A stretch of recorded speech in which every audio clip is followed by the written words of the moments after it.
The fluorescent lights above the diner buzzed like dying wasps, their harsh glare turning everything the color of old grease. I moved between tables with practiced invisibility, my worn sneakers silent against the checkered floor, my body aching in places I'd stopped acknowledging years ago. The smell of burnt coffee and day-old fryer oil had seeped so deep into my skin that I wondered if I'd ever smell clean again. "Refill," grunted the man at table 7, not looking up from his phone. I poured without meeting his eyes. That was the trick. Be present enough to anticipate needs, absent enough that they forgot you were human. 5 years at Mel's Diner had taught me that much. 5 years of double shifts and thin tips, of managers who looked through me and customers who looked past me. I was 26 and invisible. The dinner rush had finally thinned when Sharon, the night manager, cornered me by the coffee station. Her lipstick had bled into the fine lines around her mouth, making her look older than her 40-something years. "Emily, we need to talk." My stomach dropped. I knew that tone. "The owner's nephew needs a job," she said, not quite meeting my eyes. "Family, you know. He starts Monday, so we're gonna have to let you go. 2 weeks severance, paid out Friday." The coffee pot trembled in my hand. "Sharon, I've been here 5 years. I've never missed a shift, never been late. It's not personal, sweetie, just business." She patted my shoulder with the same sympathy someone might show a stray dog before closing the door in its face. "You understand." I understood perfectly. I'd always understood. Understanding was what invisible people did best. The changing room smelled like cheap body spray and disappointment. I shoved my apron into my locker, my hands shaking as reality crashed over me. Rent was due in 10 days. My phone bill was already overdue. The student loans I'd been chipping away at would start defaulting within months. I had $217 in my bank account and no prospects. The November air bit through my thin jacket as I stepped outside. The city stretched before me, all glittering lights and locked doors. Beautiful and indifferent as a postcard, I stood there breathing condensation into the darkness, wondering how I'd become so forgettable that 5 years of my life could be erased with a pat on the shoulder. My phone buzzed. A text from my roommate. "Landlord came by, raising rent $400. Need to talk." I laughed, sharp and bitter. Of course. Of course the universe wasn't done with me yet. My feet carried me downtown without conscious direction, past the restaurant district where people who mattered ate food I couldn't afford. Through my reflection in darkened windows, I could see what they saw. Mousy brown hair pulled into a perpetual ponytail, clothes that hung loose from skipped meals, eyes that had learned not to expect much, plain, forgettable, disposable. I ended up at Harlow's, an upscale lounge I'd walked past 1,000 times but never entered. The kind of place where the doorman's suit probably cost more than my monthly rent. Tonight, though, something drew me toward its golden glow, maybe desperation. Maybe the reckless energy of having nothing left to lose. The doorman's eyes skated over me with practiced dismissal, but before he could speak, the door opened. A couple emerged in a cloud of expensive perfume and cigar smoke, and I slipped through behind them like a shadow. Inside, the air shifted, thick with wealth and whispered secrets. Crystal chandeliers cast prisms across mahogany walls. The crowd wore their privilege like armor, laughing with the easy confidence of people who'd never worried about rent.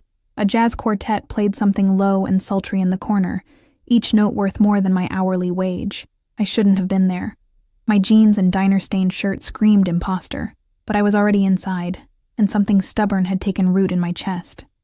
For just 10 minutes, I wanted to exist somewhere beautiful, somewhere that didn't smell like failure. The bar stretched along the back wall, all polished brass and infinite bottles of liquor I couldn't name. I approached slowly, hyper-aware of my cheap shoes on the expensive floor, of the bartender's appraising glance that calculated my net worth in seconds. "Just water, please," I said quietly. His eyebrow lifted, but he poured without comment. The glass was heavy, crystal that caught the light like captured stars. I held it like it might dissolve, proof of my unworthiness. That's when I felt it. The shift in the room's energy, like barometric pressure dropping before a storm. Conversations didn't stop exactly, but they hushed, modulated. People's postures changed subtly, shoulders drawing back, spines straightening. I turned, drawn by the collective gravity of attention being paid to something, someone, of consequence. 3 men entered through a private entrance I hadn't noticed. The 2 in front moved like violence barely leashed, their eyes scanning the room with professional paranoia. Dark suits that accommodated shoulder holsters, hands that had broken things. But it was the man between them who stole the oxygen from my lungs. He moved like power incarnate, like gravity bent around him instead of the reverse. His suit was charcoal perfection, so precisely tailored it seemed painted on. Dark hair swept back from a face that could have been carved from marble, sharp cheekbones, a jaw that looked capable of delivering verdicts, but it was his eyes that paralyzed me when they swept the room, dark, calculating, infinite as a starless sky. This was not a man who asked for things. This was a man who took. The crowd parted without him saying a word. The best booth in the house, the one with views of both entrances and no windows at its back, was suddenly, miraculously empty. He slid into it with the fluid grace of a predator settling into position, and one of his guards melted into the shadows while the other stood sentinel 3 feet away, hands folded, watching everything. I realized I'd been staring. Worse, I'd been frozen in place, water glass clutched in my white-knuckled grip, gawking like a tourist who'd never seen wealth before. The bartender appeared at my elbow. "You need to move along," he said quietly. "Now." Now. Something in his voice left no room for negotiation. "Before someone notices you're here." Shame burned hot in my cheeks. Of course. Even in my moment of rebellion, I was being reminded of my place. I set the glass down carefully, turned toward the door, my invisibility cloak settling back around my shoulders where it belonged. That's when it happened. My elbow caught the edge of a passing server's tray. Time slowed, crystalline and cruel, as I watched a bottle of wine, probably worth more than my security deposit, arc through the air in a perfect damning parabola. It shattered against the floor with a sound like breaking promises, red liquid spreading across white marble like accusatory blood.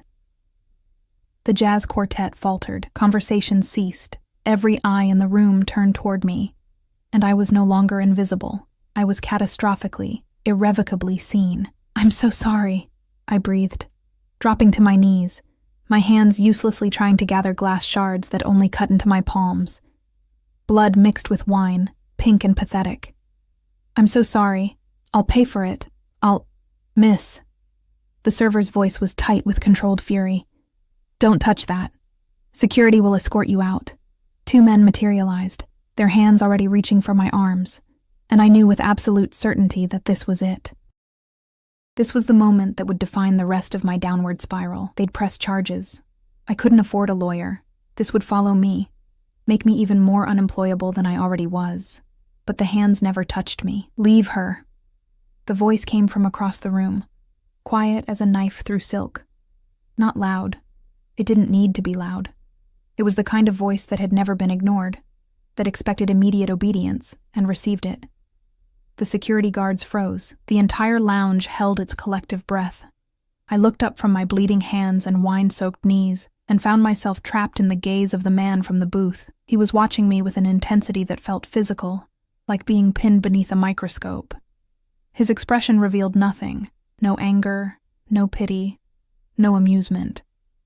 Just an absolute, unwavering focus that made my skin prickle with primitive warning. "Bring her here," he said. "Mr.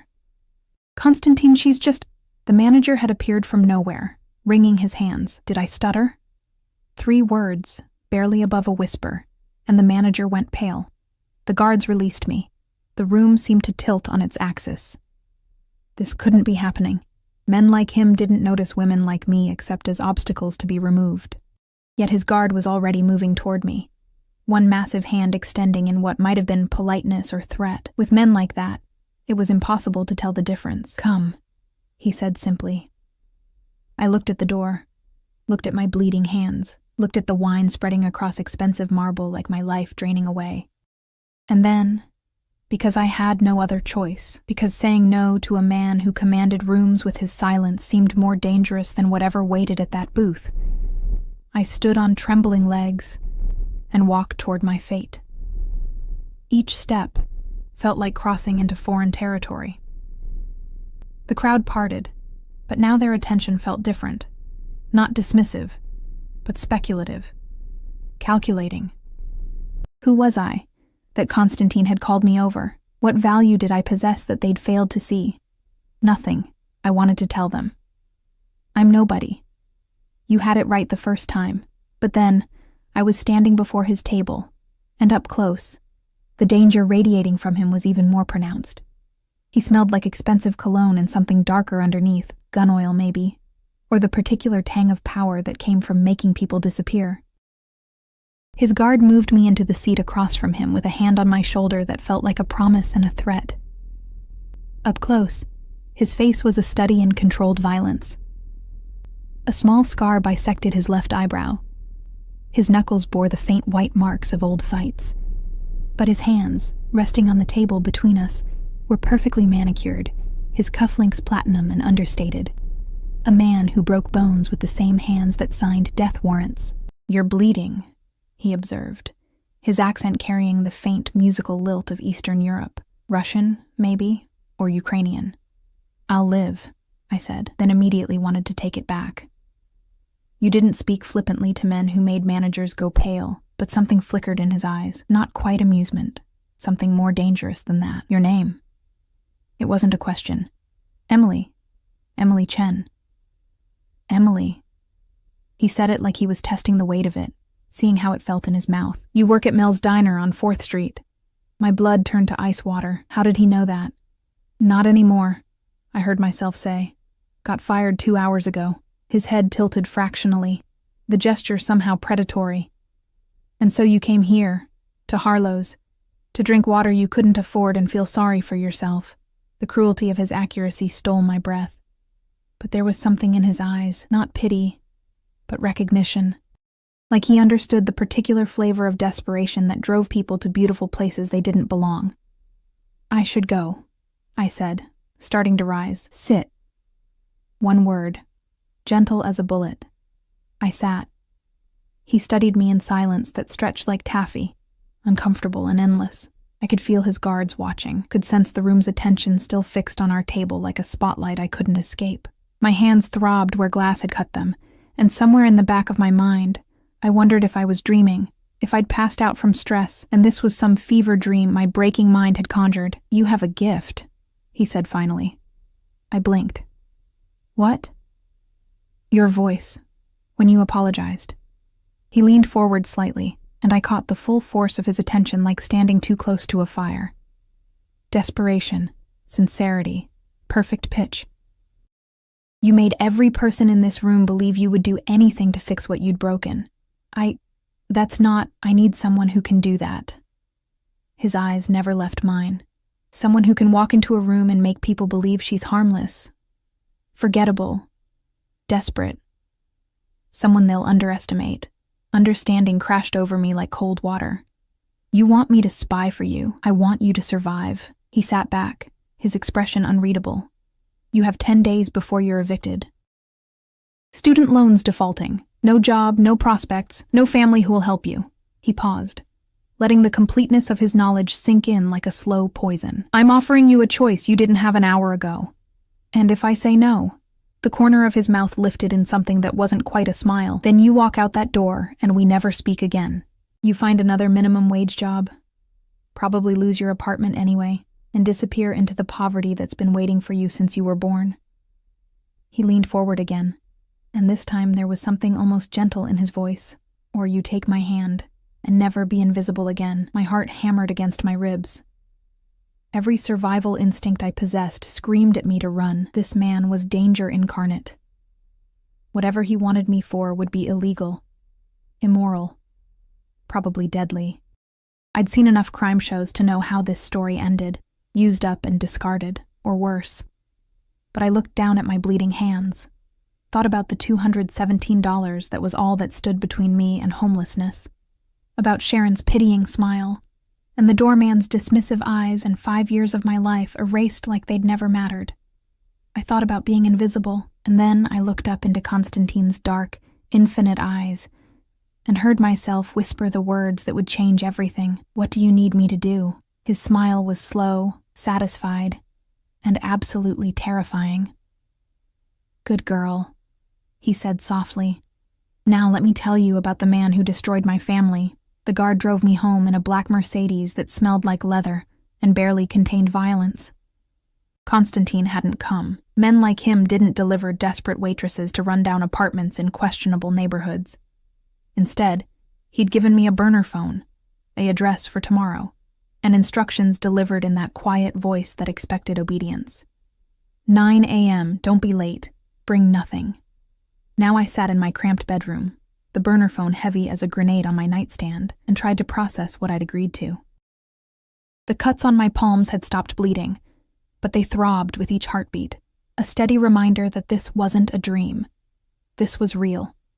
I'd made a deal with a man whose last name alone had made the lounge manager go pale.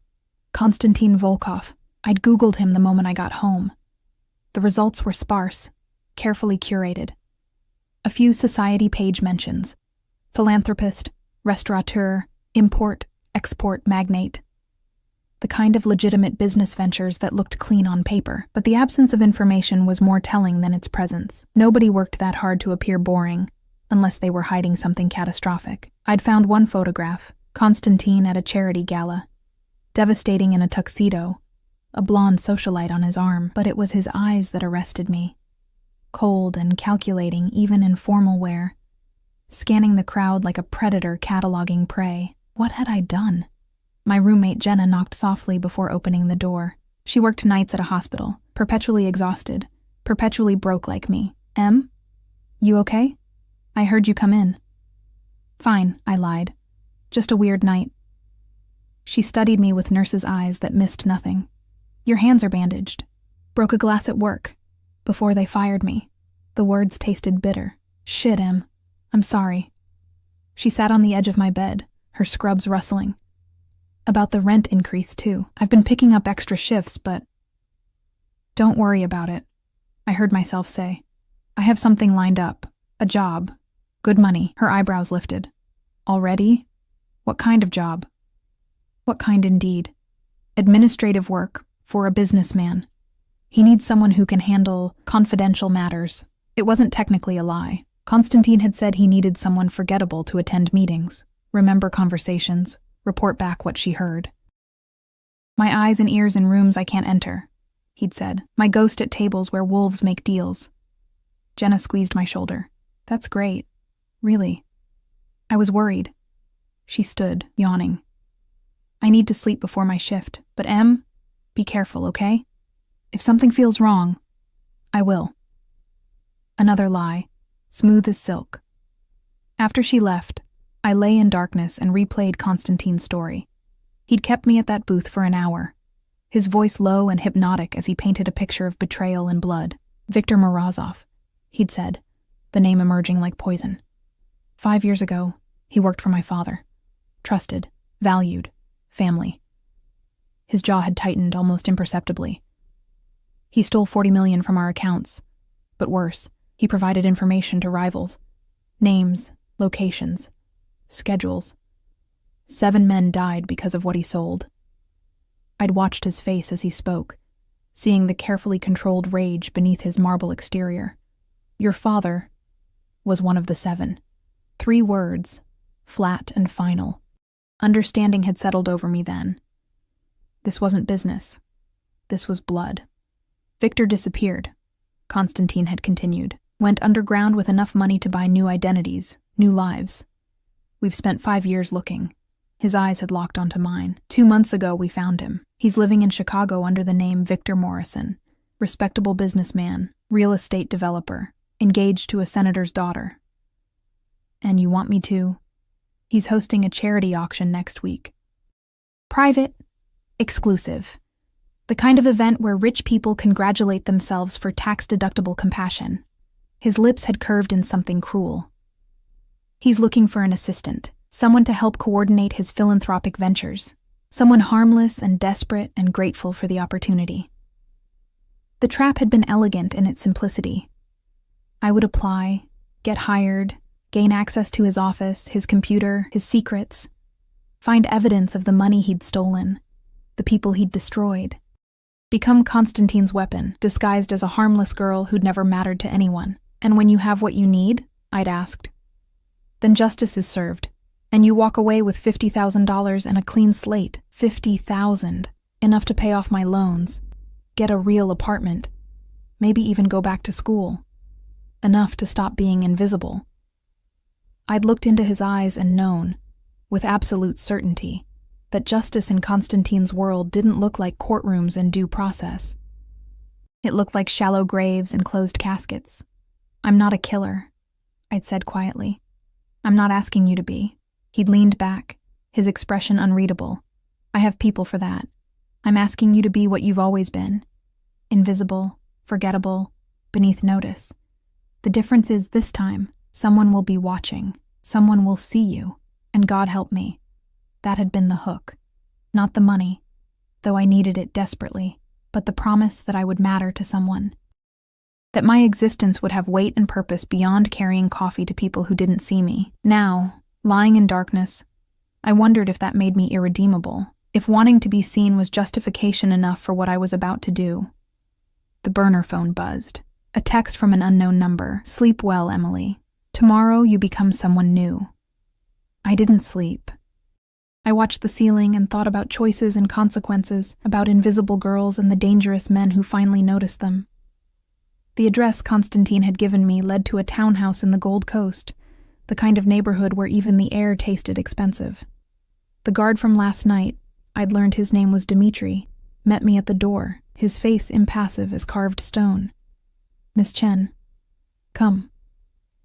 Inside, the townhouse was all dark wood and leather, decorated with the stark minimalism of someone who understood that true wealth didn't need to announce itself. I followed Dimitri through rooms that smelled like coffee and power, my cheap shoes silent on hardwood floors.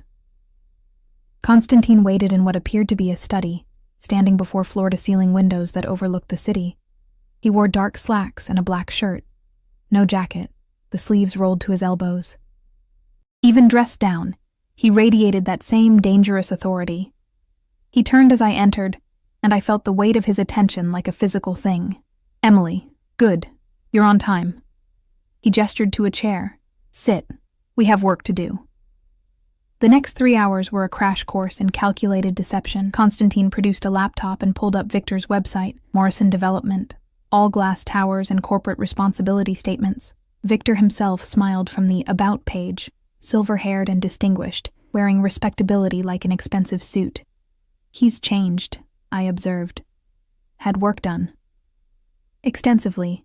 Cheek implants, nose job, chin augmentation, different hair color, colored contacts.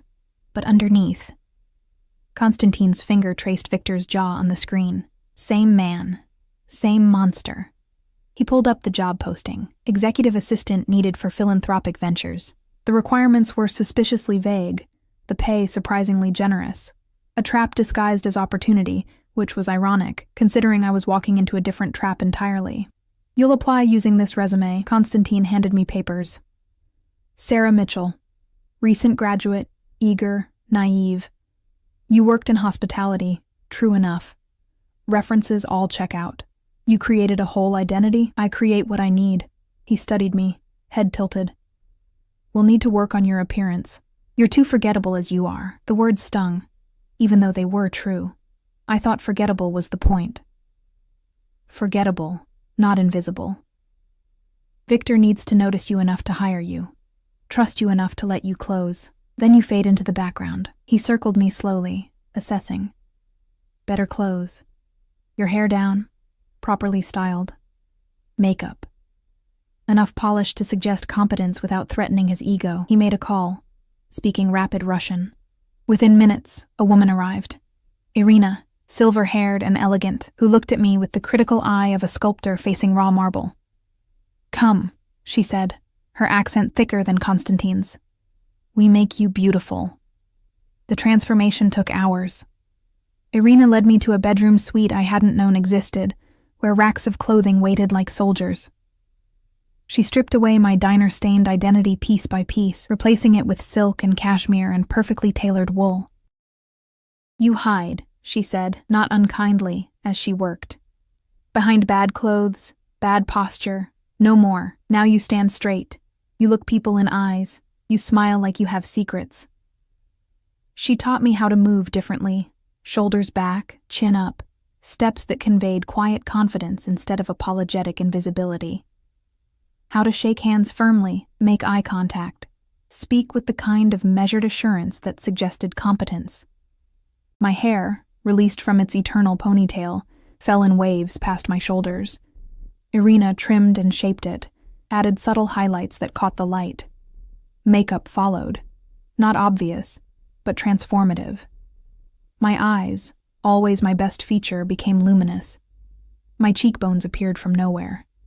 The pale, tired waitress disappeared, replaced by someone who looked almost elegant. When she finally let me see myself in the mirror, I didn't recognize the woman staring back. "Better," Constantine said from the doorway, making me jump. How long had he been watching? Much better. He moved into the room, and Irina melted away like smoke. Suddenly we were alone, and the space felt smaller. He circled me slowly, inspecting Irina's work, and I forced myself to stand still under his scrutiny. "Yes," he said finally. "Victor will hire you. You're exactly what men like him want.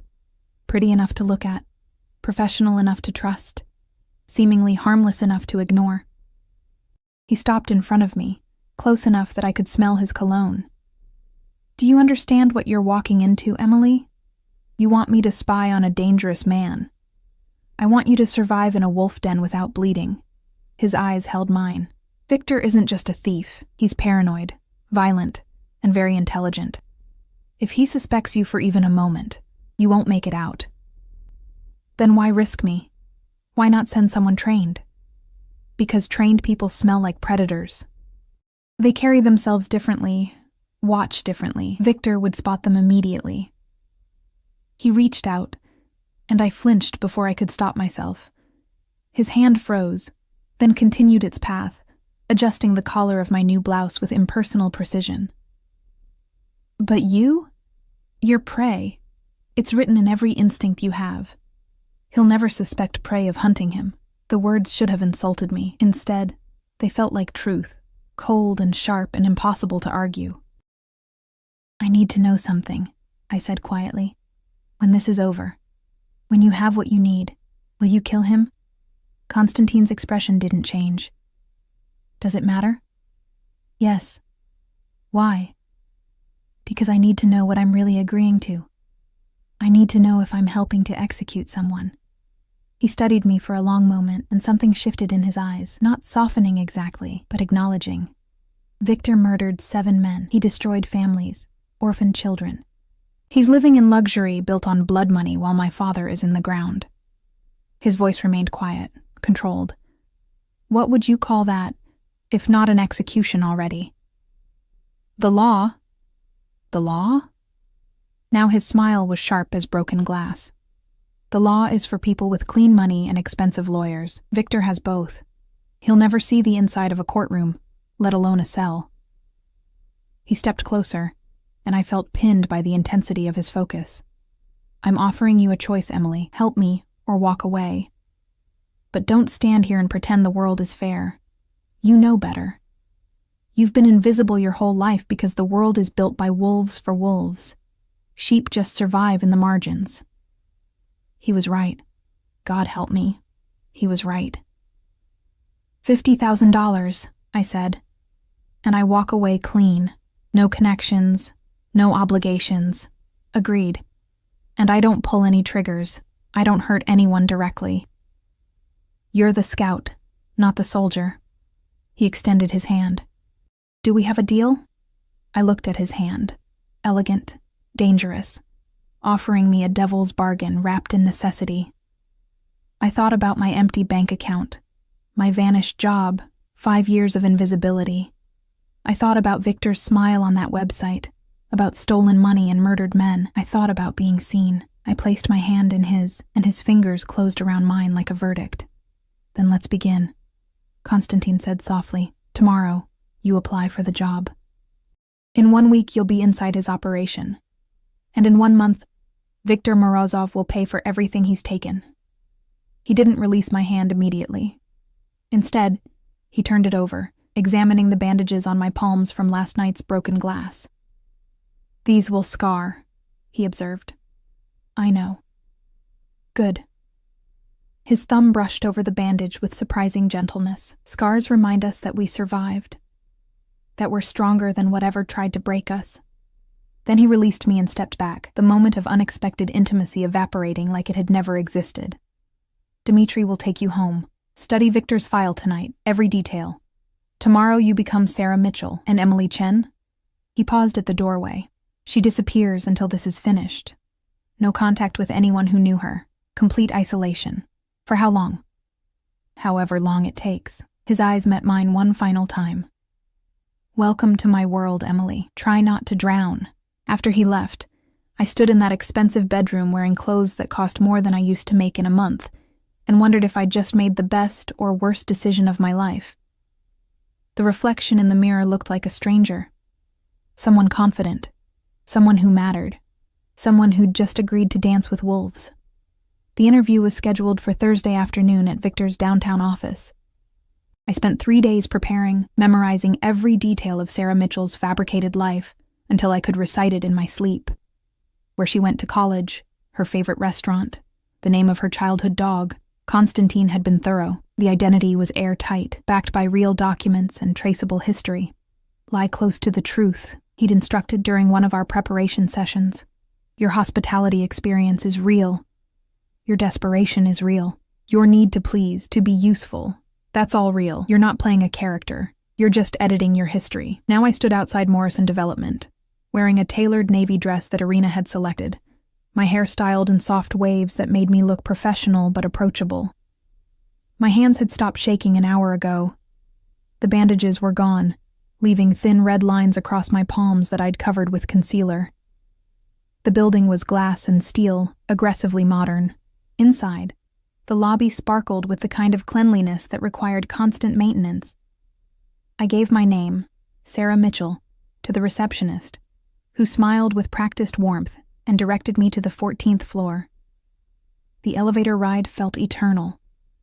I counted my breaths, centered myself the way Constantine had taught me. "Fear is useful," he'd said. "It keeps you sharp. But panic makes you sloppy. Control the fear. Make it your weapon." The doors opened onto an office suite that screamed new money trying to look like old money. Dark wood, leather furniture, abstract art that was probably expensive but felt soulless. Another receptionist, older this time, looked up from her computer. "Sarah Mitchell?" "Yes." "Mr. Morrison will see you shortly. Please, have a seat." I sat, crossed my ankles the way Irina had taught me, and waited. From here I could see into the main office through glass walls. Victor Morrison now, sat behind an enormous desk, talking on the phone. Even from a distance, I could see what Constantine meant. The man had been rebuilt from scratch. Distinguished silver hair, warm smile, expensive suit. He looked like someone's beloved grandfather, not a murderer who'd stolen $40 million. The man who'd killed Constantine's father. My stomach twisted, but I kept my face neutral. "Prey," I reminded myself. "Your prey. Harmless and grateful and beneath notice." "Miss Mitchell?" The older receptionist, her nameplate said Margaret, stood. "Mr. Morrison will see you now." I followed her into the office, and Victor rose with the kind of practiced charm that came from years of manipulation. Up close I could see the subtle signs of surgery. Skin pulled too tight at the temples, a jawline that didn't quite match the age in his hands. But his smile was warm, his eyes kind. Wolves dressed like sheep, that's what made them dangerous. "Sarah, wonderful to meet you." His handshake was firm, his voice carrying just a hint of Eastern European accent beneath American smoothness. "Please, sit. Can Margaret get you anything? Coffee? Water? Water would be lovely, thank you." As Margaret left, Victor settled back into his chair, studying me with the same assessing look I'd seen on Constantine's face. But where Constantine's gaze felt like being catalogued, Victor's felt like being measured for usefulness. "Your resume is impressive," he said, tapping the papers before him. "Hospitality management, excellent references. Though I notice you left your last position rather suddenly. The first test. I'd prepared for this. The owner's nephew needed a job, family politics. I allowed a hint of bitterness to color my voice. 5 years of loyal service, and I was let go with 2 weeks severance. That must have been difficult. It was a wake-up call. I'd been comfortable, and comfort makes you complacent. This opportunity, working in philanthropy, making a real difference. It's exactly the fresh start I need. Victor smiled, and I saw the predator beneath the grandfather mask. He liked my answer, like the combination of professional disappointment and eager gratitude. I was exactly what he'd been looking for. Someone skilled enough to be useful, desperate enough to be loyal. Tell me, Sarah, what do you know about Morrison Development? I'd memorized the website, every press release, every carefully crafted piece of his new identity. You focus on urban renewal projects, with strong community partnerships. Last year, you developed 3 mixed-income housing complexes, and you're currently working on converting the old Riverside Warehouse District. You also established the Morrison Foundation, which provides scholarships for underprivileged youth. You've done your homework, due diligence. If I'm going to represent your foundation, I want to understand your vision. And what do you think that vision is? Another test. I met his eyes, channeled every ounce of earnest sincerity I possessed. Redemption through action, building something meaningful, giving back to communities that have been overlooked. I paused, let vulnerability show. I think we all want to believe our lives can mean something more than just surviving. Something flickered in Victor's eyes. Satisfaction, maybe, or recognition. He'd built his entire new identity on the concept of redemption. A man who'd reinvented himself, left behind whatever shadowy past he'd had, now devoted to doing good. The narrative was perfect, because everyone wanted to believe in second chances. You're hired, he said simply. I blinked, genuinely surprised. Just like that? I've interviewed 7 candidates. You're the first who looked me in the eye and saw what this work actually means. He stood, extending his hand again. $60,000 a year, full benefits starting Monday. Margaret will handle the paperwork. Welcome to the team, Sarah. As I shook his hand, I felt the trap close around both of us. He thought he was hiring a desperate girl who'd be grateful and loyal. He had no idea he'd just invited a wolf spy into his den. The burner phone rang the moment I was 3 blocks from Victor's building. Constantine's voice, calm and controlled. Well?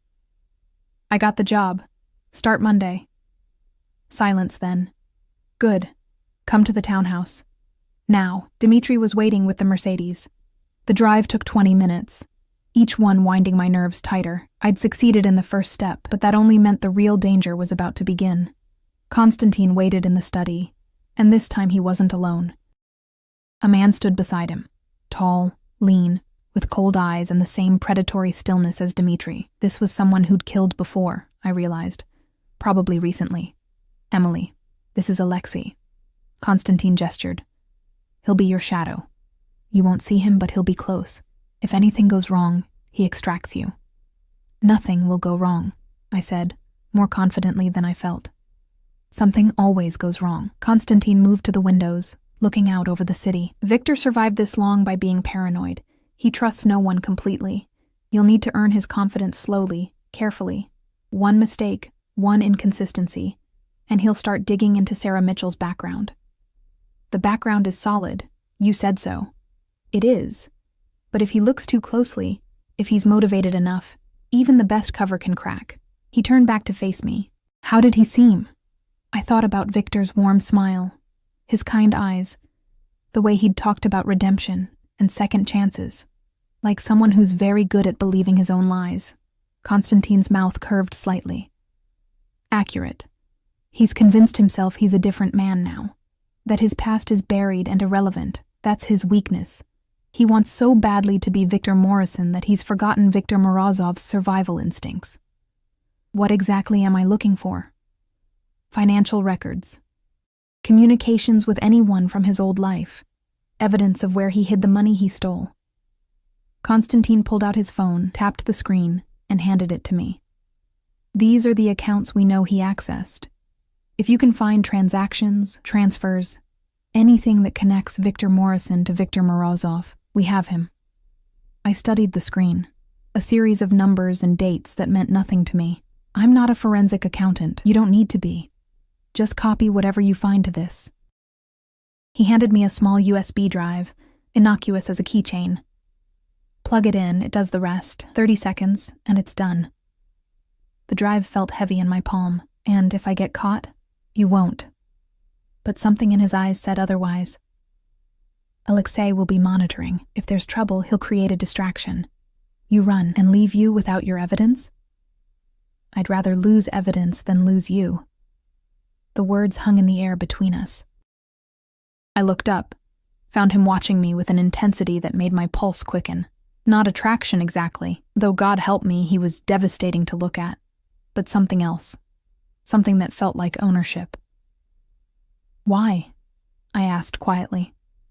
Why do you care if something happens to me? I'm just a tool, useful until I'm not. He moved closer, and I resisted the urge to step back. You're useful because you're honest, because 5 years of being invisible didn't make you cruel or hard. Because when you looked at Victor, you saw through his mask immediately. He stopped inches away, close enough that I could smell his cologne. Most people see what they want to see. You see what's real. That's rare. That's valuable. That's not an answer. It's the only one you're getting. He stepped back. The moment breaking. You start Monday, 4 days. Memorize the account numbers. Practice your cover story. Sleep as much as you can. Once you're inside, we go dark. No contact unless absolutely necessary. Victor will be watching you closely the first few weeks, learning your patterns. You can't give him any reason to doubt. The next 4 days passed in a strange fugue state. I moved back to my apartment, but it felt like visiting someone else's life. Jenna was working constantly, barely home. I'd told her the administrative job had fallen through, but I'd found something better. Executive assistant to a philanthropist. She'd been happy for me, too tired to ask questions. I spent my time studying Victor's files, memorizing the details of his new life. Constantine had compiled an impressive dossier. Every public appearance, every business deal, every person in Victor's orbit. I learned about his fiancée, Senator Whitmore's daughter Caroline, blonde and beautiful and from old money. I learned about his business partners, his competitors, his schedule. But more than that, I learned about Victor Morozov, the man he'd been before the surgery, before the new name. Constantine had photos, grainy surveillance shots showing a harder face, crueler eyes. Victor at 25, already rising in the Volkov organization. Victor at 30, Constantine's father's right hand. Victor at 32, days before he stole $40 million and vanished. He was like a son to my father, Constantine had said, his voice empty of emotion. My father trusted him with everything. Secrets, money, family. And Victor sold it all. I studied the photos until I could see past Victor's reconstructed face to the monster underneath.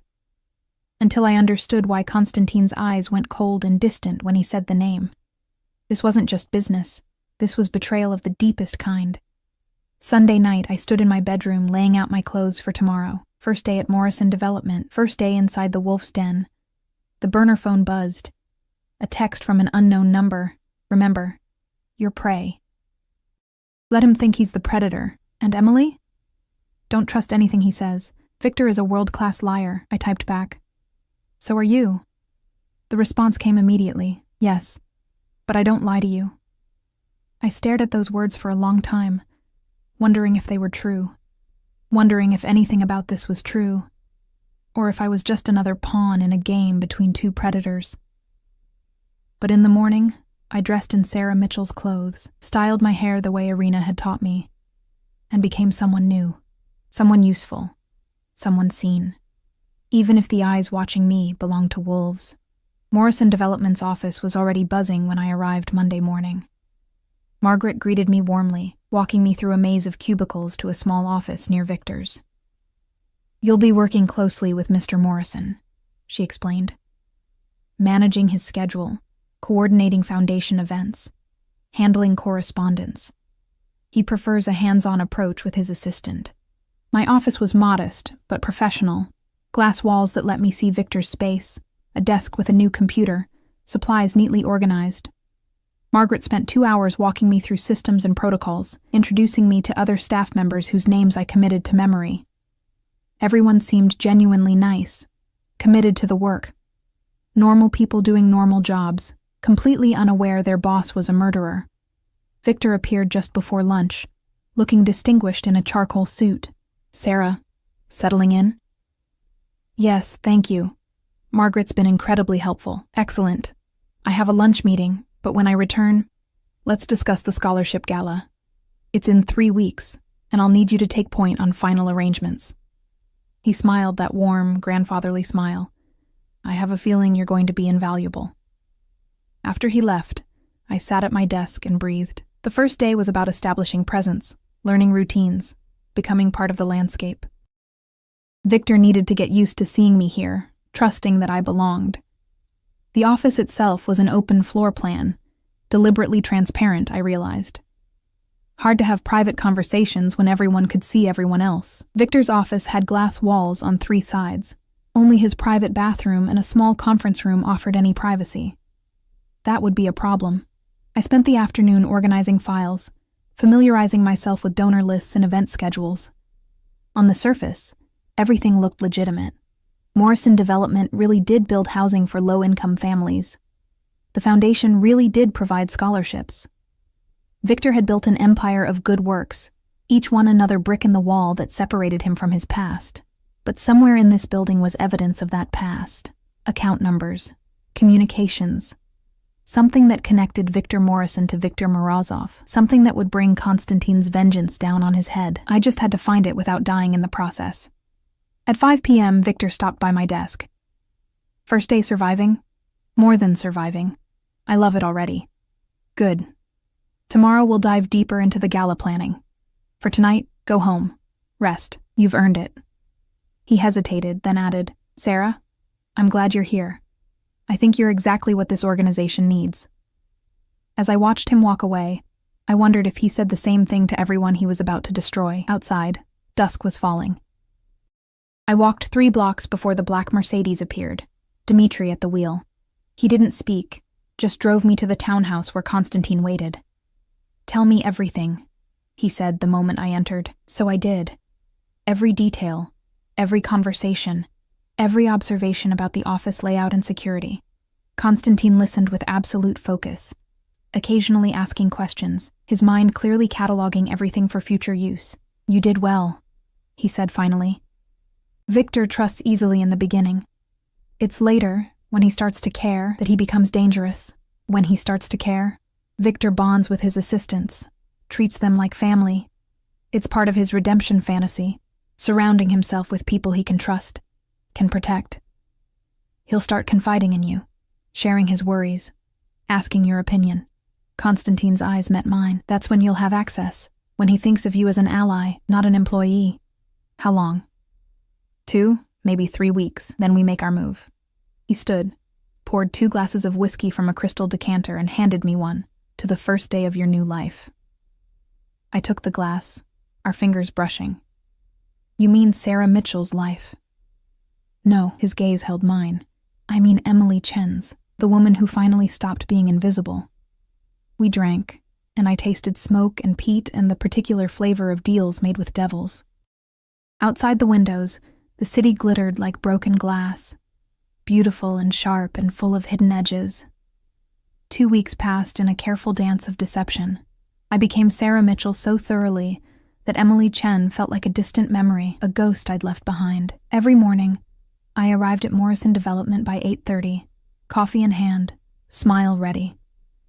Every evening, I reported to Konstantin, documenting each conversation, each observation, each tiny crack in Victor's armor.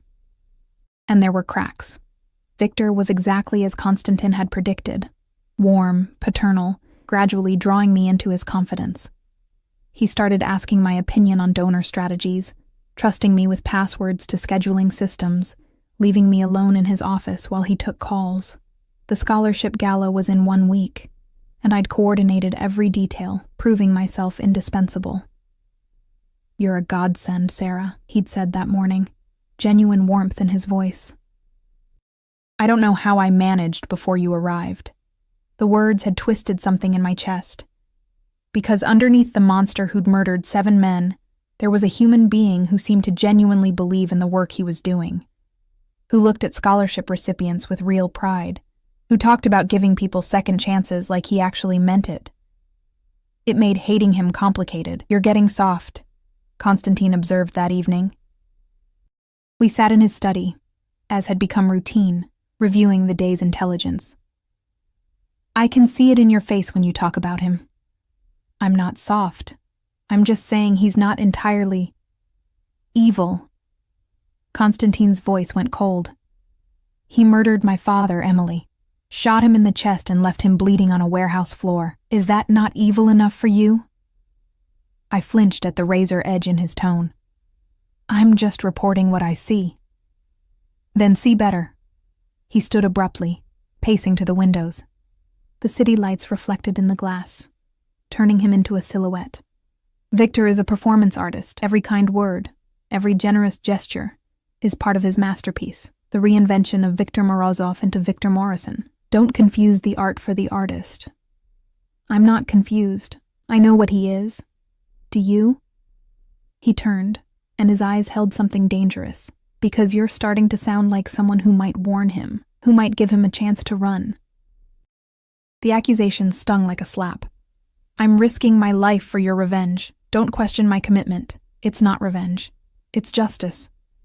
He moved closer, and I forced myself not to retreat. There's a difference. Is there? Because from where I'm standing, they look identical. We stared at each other, tension crackling between us like static electricity. Then Constantine's phone buzzed, shattering the moment. He glanced at the screen, his expression hardening. Victor's having a private meeting tomorrow night, after hours in his office. Just him and someone named Petrov. My stomach dropped. Petrov? Are you sure? Alexei picked it up on the surveillance. Why? Because Petrov is Victor's accountant, the one who handles his personal finances, separate from the business.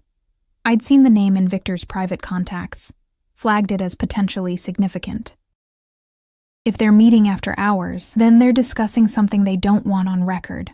Constantine's eyes gleamed. This is it, Emily. This is your chance. Whatever files Victor shows Petrov, whatever they discuss, that's where the evidence will be. I can't exactly sit in on their meeting. No, but you can stay late. Say you're catching up on gala preparations. Victor's office has a conference room attached. The only room with solid walls, remember? If he takes Petrov there, you won't hear anything. But his computer will be unattended. He pulled out the USB drive I'd been carrying for 2 weeks. 30 seconds. That's all you need. My hands went cold. If he comes back, he won't. The conference room door doesn't have a window. Once they're inside, they're committed to privacy. You'll have time. And if something goes wrong, Alexei will be in the parking garage. Any trouble you run, he'll extract you. Constantine gripped my shoulders, forcing me to meet his eyes. You can do this, Emily. I know you can.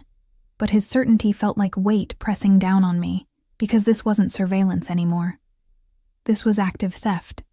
And if I got caught, Victor wouldn't just fire me. Men like Victor, men like Constantine, didn't call the police when someone betrayed them. They made problems disappear. The next evening, I stayed late, as planned. Most of the staff left by 6, and by 7, the office was nearly empty. I sat at my desk, laptop open, pretending to review catering contracts while my heart hammered against my ribs. Victor arrived at 7:30, looking tired but pleased to see me. Sarah, you're here late. Just finalizing the gala details. I want everything perfect. I smiled, channeling Sarah Mitchell's eager professionalism. You know me, a bit of a perfectionist. That's why you're so valuable. He checked his watch.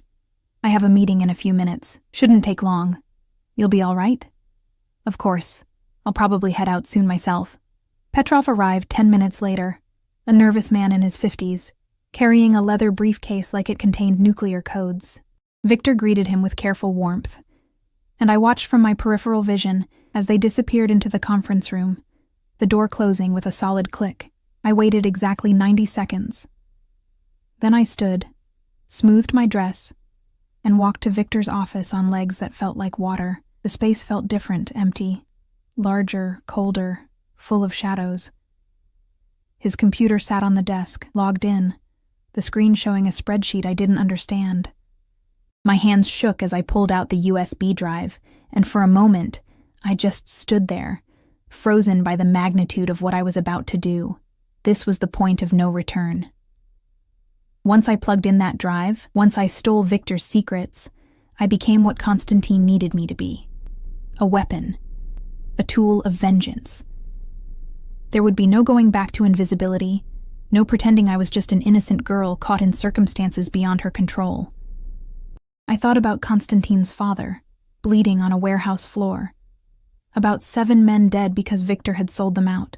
About $40 million and all the lives it had destroyed. I thought about being seen. I plugged in the drive. The software activated immediately. A small progress bar appearing on the screen. 15 seconds. 20. I counted each heartbeat, each breath. My eyes locked on that conference room door. 25 seconds.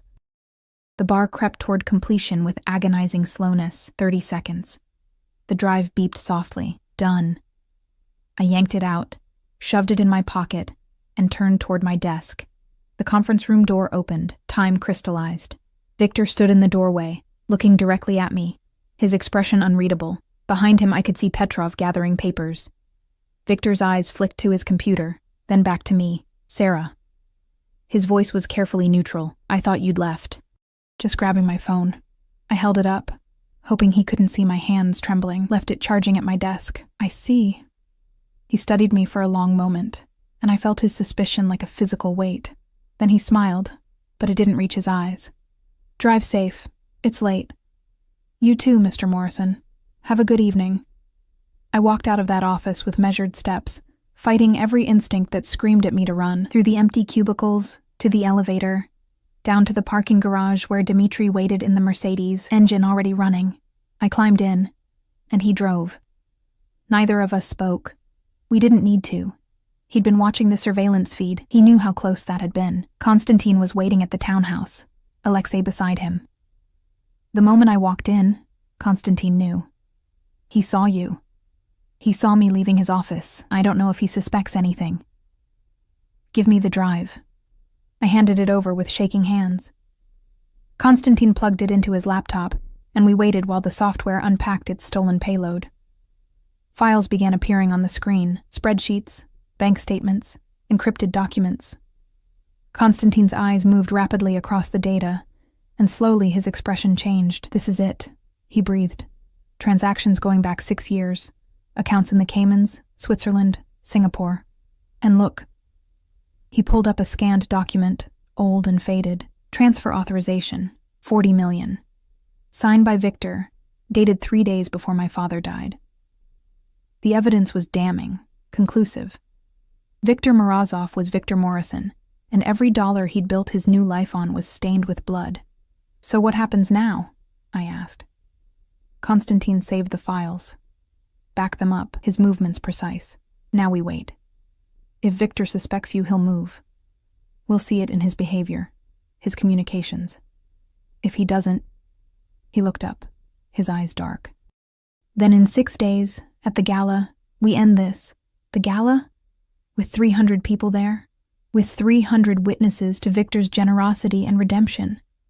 Where better to reveal the monster beneath? His smile was cold.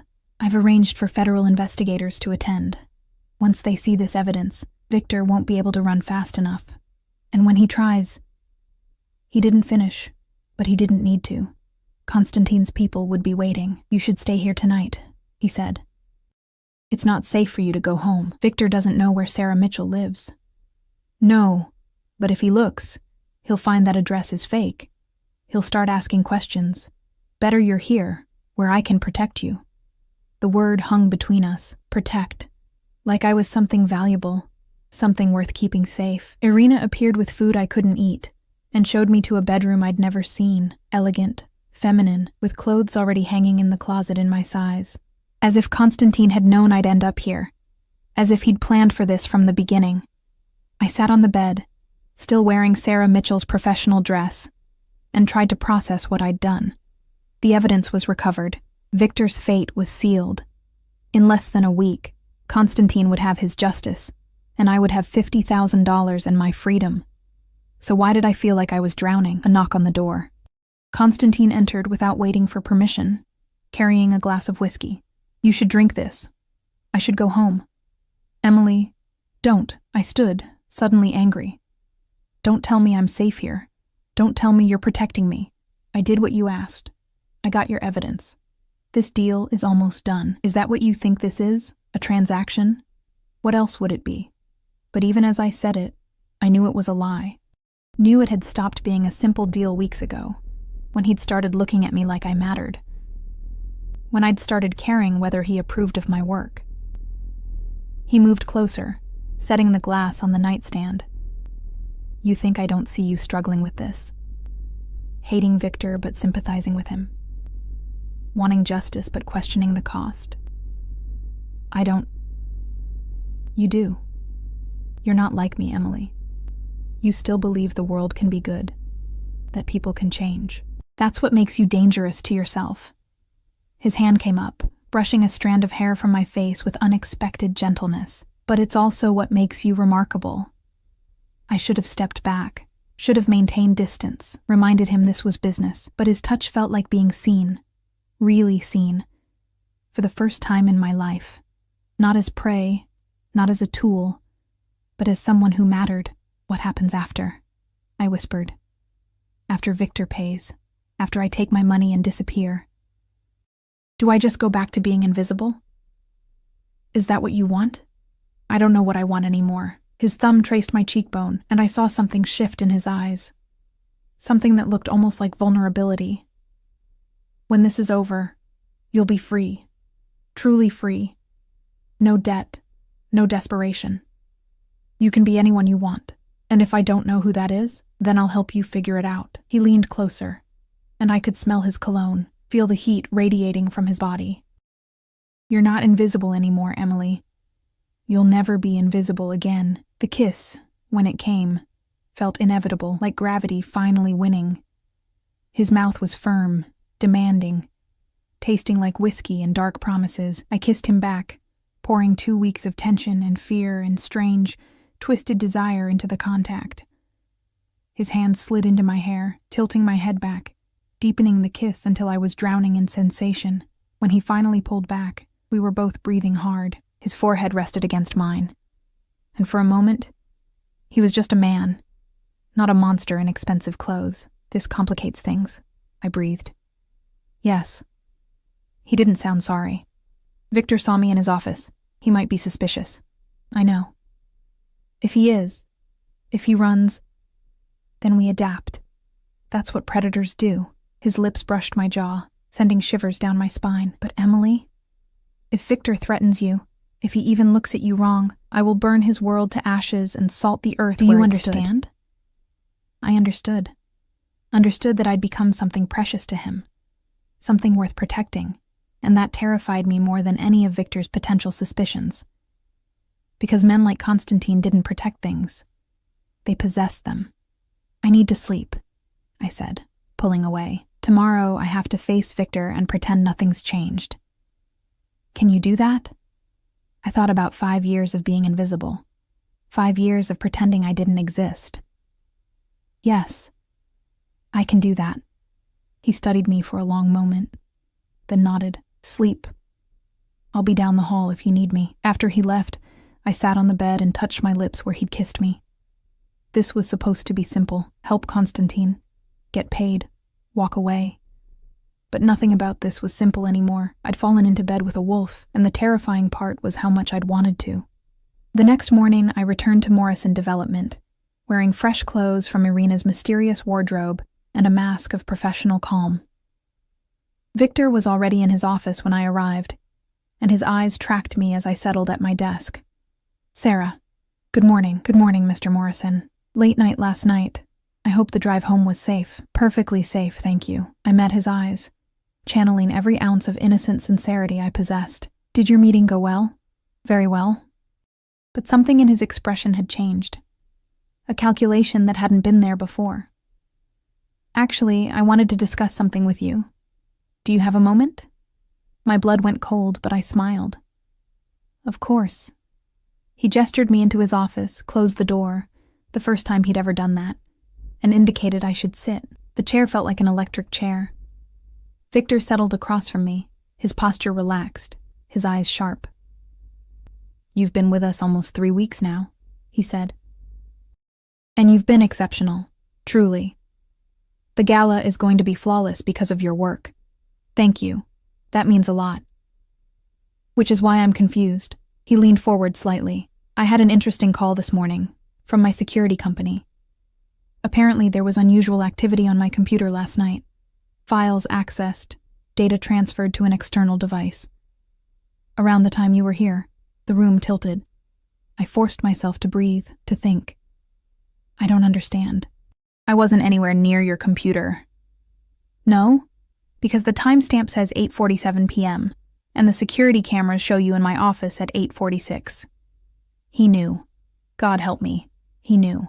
I was getting my phone, I said, hearing the tremor in my voice and hating it. From my desk. I didn't touch your computer. Victor studied me, and I saw the exact moment his suspicion crystallized into certainty. Saw the warm grandfather mask slip, revealing the predator beneath. Who sent you, Sarah? His voice went soft, dangerous. Or should I call you by your real name? The world narrowed to Victor's cold eyes and the sound of my heart hammering. Every instinct screamed at me to run, but I was trapped. His office door closed, his body blocking the exit, and somewhere in this building, probably his guards already moving into position. I don't know what you're talking about, I said, but my voice shook. Don't insult me. Victor stood slowly, and suddenly the distinguished philanthropist disappeared entirely. This was Viktor Morozov, the man who'd betrayed an entire organization, who'd killed 7 men to cover his tracks. I've survived this long by trusting my instincts, and every instinct I have is screaming that you're not who you claim to be. My mind raced. The panic button. Konstantin had given me a panic button, sewn into the lining of my jacket. One press, and Alexei would come. But Victor was between me and the door, and I'd never reach it in time. Sarah Mitchell, Victor continued, pulling out his phone. Recent graduate, excellent references, except I had someone dig deeper this morning. Your references? All traceable to shell companies. Your university records? Perfect. But only going back 5 years, like someone created them retroactively. He showed me the screen, photos of me. Not as Sarah, but as Emily.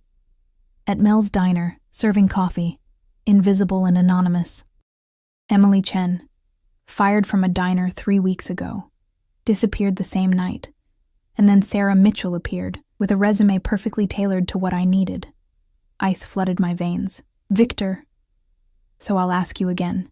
He moved closer, and I saw the monster Konstantin had described. Who sent you? What do they want? My hand found the panic button through the fabric of my jacket.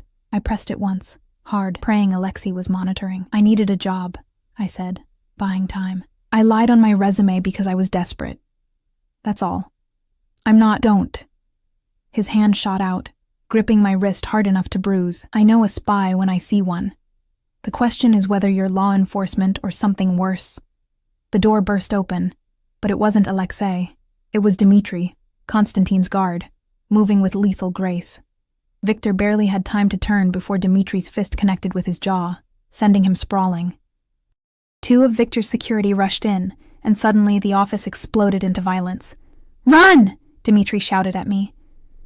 I ran. Through the office, past shocked staff members, toward the stairwell because the elevators would be too slow. Behind me, I heard shouting, the sounds of fighting. My heels caught on the stairs and I kicked them off, taking the steps 2 at a time in bare feet, 14 floors between me and escape. 8 floors down, heavy footsteps echoed above me. Victor's men, pursuing. I pushed harder, lungs burning, muscles screaming. 4 floors. 2. The lobby doors burst open and I stumbled through, nearly colliding with Margaret, who screamed. Sarah, what's happening? No time to answer. The black Mercedes was already there, Alexei at the wheel, passenger door open. I dove inside and he accelerated before I'd even closed it, tires squealing. "Dmitri," I gasped. "We'll handle it. Put this on." He tossed me a bulletproof vest. "What? Why would I?" The rear window exploded. Glass rained over me as Alexei swerved violently. In the side mirror, I saw a black SUV pursuing us, someone leaning out the window with a gun. This wasn't corporate security. This was Victor's real muscle, the men who'd helped him disappear 5 years ago, who'd protected him ever since. "Get down," Alexei barked. I crouched as low as I could, the vest heavy and awkward. More gunshots, the sharp crack of bullets hitting metal. Alexei drove like a man possessed, weaving through traffic, running lights. My phone buzzed, Konstantin calling. "Are you hurt?" His voice was tight with controlled fury. "No."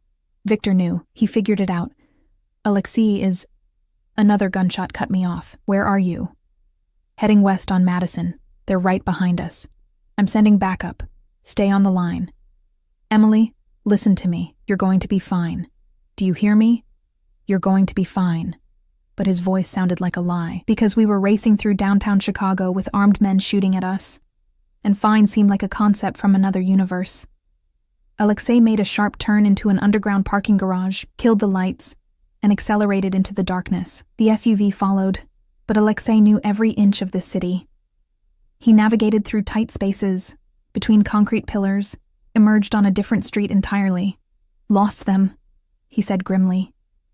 "For now."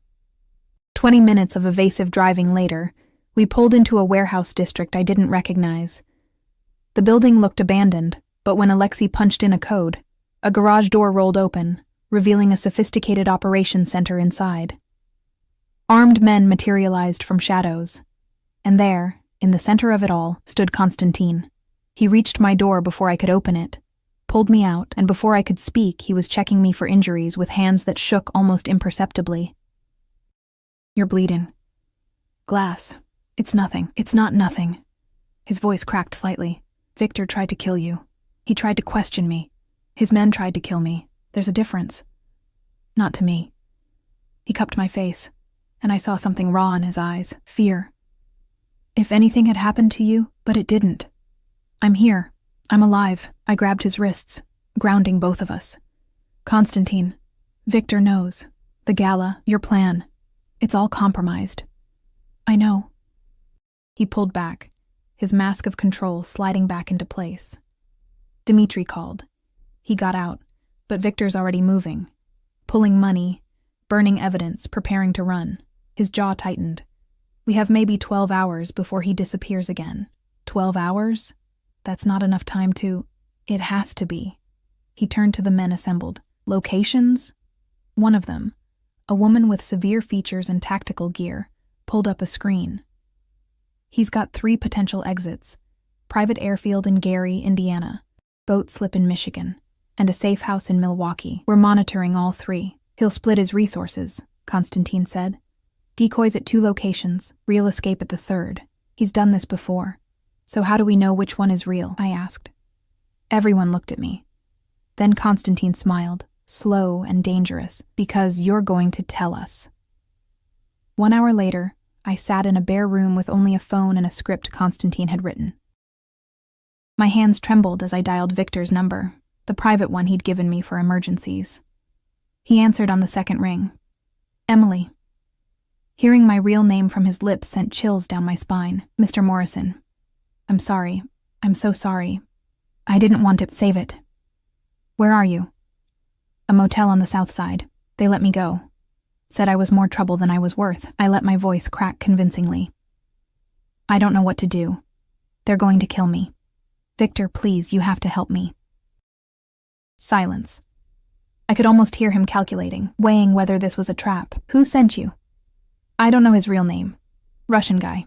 Scary as hell. He said you stole from his family. He made me spy on you. Said he'd kill me if I didn't. Volkov."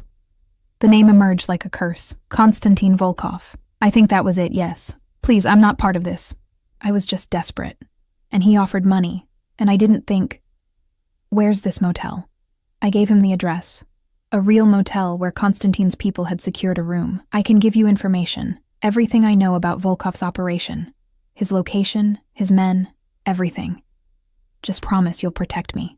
Another pause. Stay there. I'm sending someone. Don't leave that room. Understand? Thank you. Thank you so much. I hung up, looked at Konstantin through the one-way glass. He nodded. The bait was set. He'll send scouts first, he said, entering the room, to verify you're really there, really alone. Then he'll decide whether to extract you or eliminate you, and if he decides to eliminate me, he won't get the chance. His hand found mine, squeezed. This ends tonight, Emily, one way or another. The motel room was exactly as depressing as expected. Stained carpet, flickering TV, the smell of desperation and cheap air freshener. I sat on the bed in jeans and a hoodie, looking every inch the terrified girl I was pretending to be. Konstantin's people had wired the room with cameras and microphones. Alexei was in the room next door, Dmitri across the hall, 6 more men positioned around the perimeter. I wasn't actually bait. I was the trap's trigger.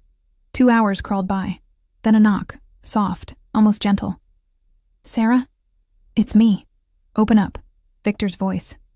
He'd come himself. I opened the door, and there he stood. No guards, no security, just Victor in casual clothes, looking grandfatherly and concerned. For a moment, I almost believed it. Almost forgot he'd ordered men to shoot at me. Thank God, I breathed, letting relief flood my voice. I thought... He pushed inside, closed the door, and before I could react, his hand was around my throat, slamming me against the wall. The concerned grandfather mask shattered completely. Did you really think I'd fall for this? His grip tightened. You stupid girl. You led me right to a trap. Black spots danced across my vision. I clawed at his hands, but his strength was terrifying. No, I didn't. Where's Volkov? Is he here? Did you think I wouldn't notice the surveillance? The armed men pretending to be maintenance workers? He leaned close, his breath hot on my face. I've been running from people like him for 5 years. You think I don't know when I'm being set up? The bathroom door exploded outward. Konstantin emerged like violence personified, and suddenly Victor was the one slammed against the wall, Konstantin's forearm across his throat. I collapsed, gasping, as the 2 men faced each other, predator and predator, all pretense stripped away. Hello, Victor, Konstantin said softly. Did you miss me? Victor's eyes widened with recognition and fear. Konstantin, you're alive. Disappointed? You sent your men to kill me too, didn't you? Along with my father and 6 others, but I survived. I always survive. He pressed harder, and Victor choked. The question is, will you? Wait, Victor gasped. The money, I can give it back. All of it. Plus interest, 50 million. 60. Just let me go. You think this is about money? Konstantin's voice dropped to a whisper. You betrayed my father. The man who treated you like a son, who trusted you with everything, and you sold us out for 40 million pieces of silver. I had no choice. Fedorov was going to kill me. He said if I didn't... You always have a choice. My father chose loyalty. Those 6 men chose loyalty. They died for it. You chose to live like a coward. Victor's face purpled. Please. Konstantin, please. I'll do anything. I know you will. Konstantin released him slightly. That's why you're going to walk out of here with me. Quietly. And you're going to tell federal investigators everything about your money laundering, your old connections, your entire operation. You're going to spend the rest of your life in prison, Victor, and every day, you'll remember that I put you there. Prison? Victor laughed, slightly hysterical. You're not going to kill me? Death is too easy, too quick. Konstantin smiled coldly. I want you to suffer. Want you to lose everything you built. Watch your reputation crumble, spend decades in a cell thinking about the man you could have been. That's justice. Federal agents burst through the door then.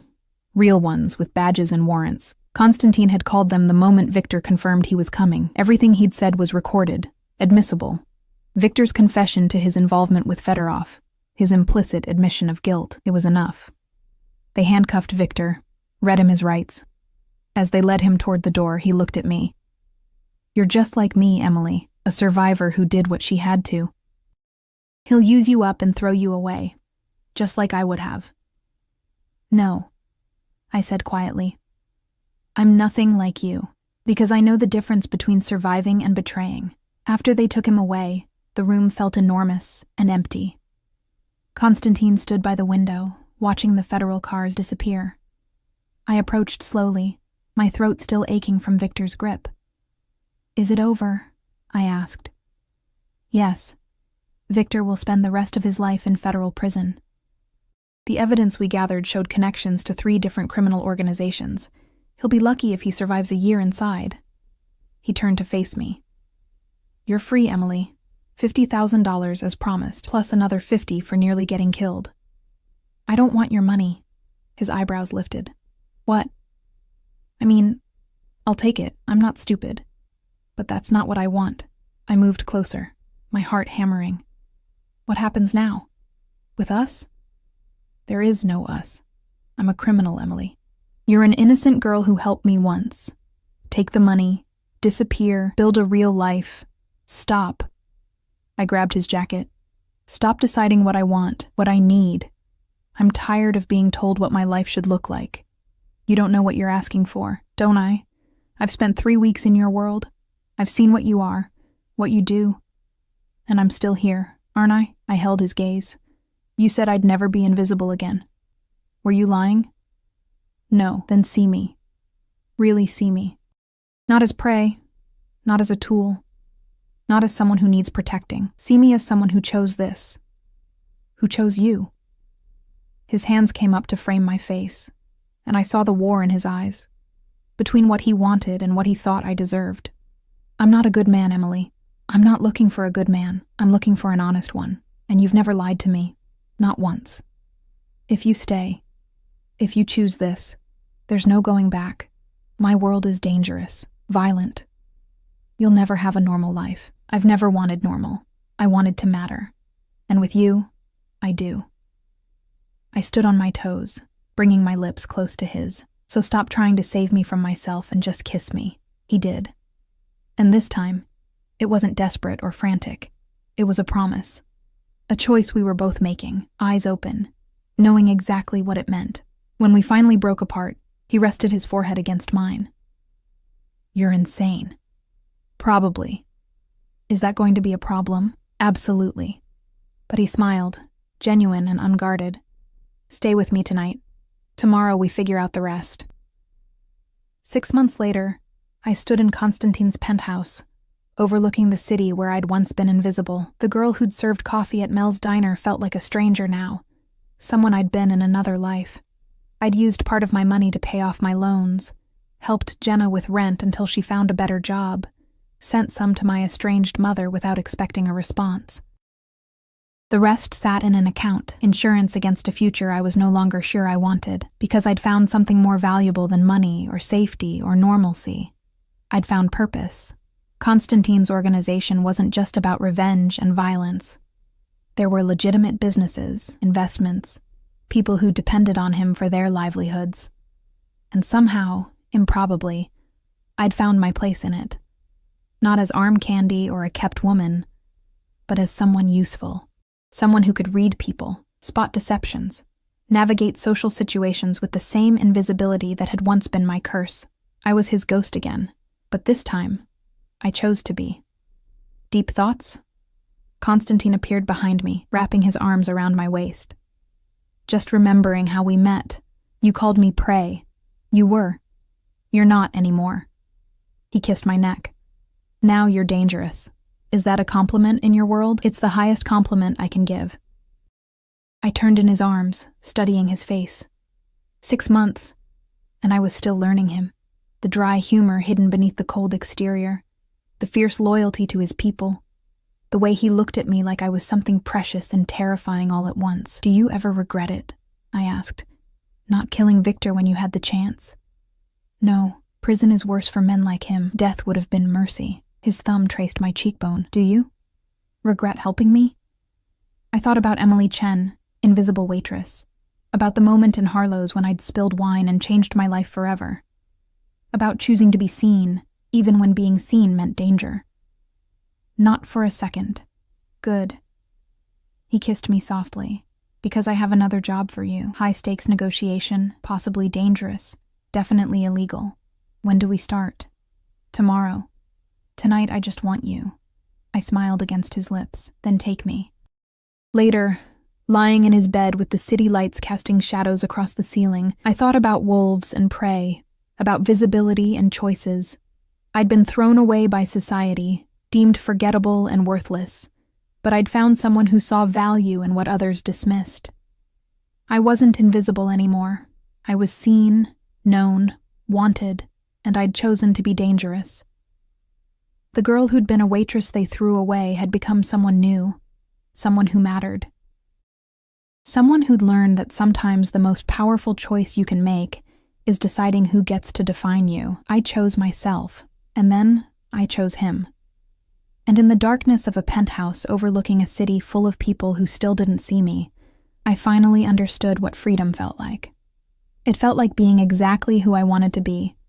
It felt like home.